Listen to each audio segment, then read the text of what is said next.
Salam sejahtera untuk kita semua.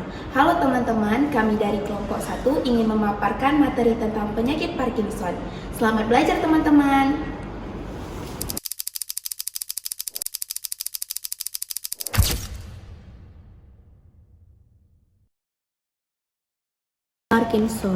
Parkinson adalah gangguan neurodegeneratif progresif yang ditandai dengan hilangnya neuron dopaminergic di substansia nigra pars compacta.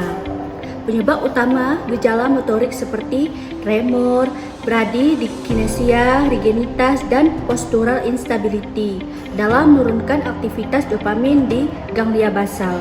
Kejadian Parkinson dipengaruhi oleh faktor genetik dan lingkungan. Gejala dari penyakit Parkinson ini adalah tremor istirahat, gangguan postur serta keseimbangan, serta gangguan respirasi pada kasus lanjut. Farmakoterapi Parkinson pada pendekatan umum.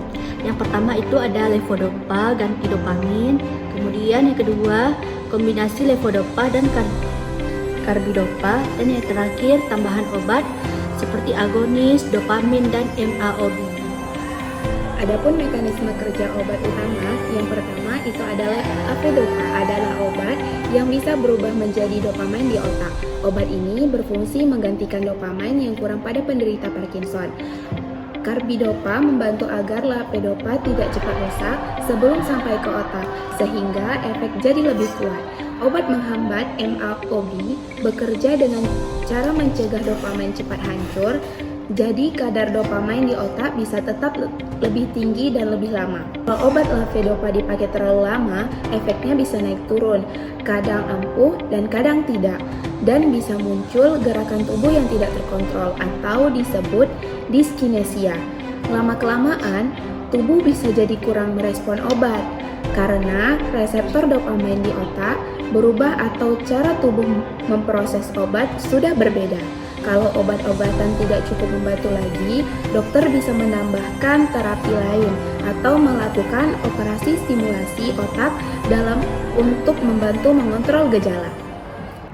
Jadi, kami mengambil salah satu studi kasus yang membahas tentang terapi deep brain stimulation atau bisa disingkat dengan DBS pada pasien Parkinson's disease.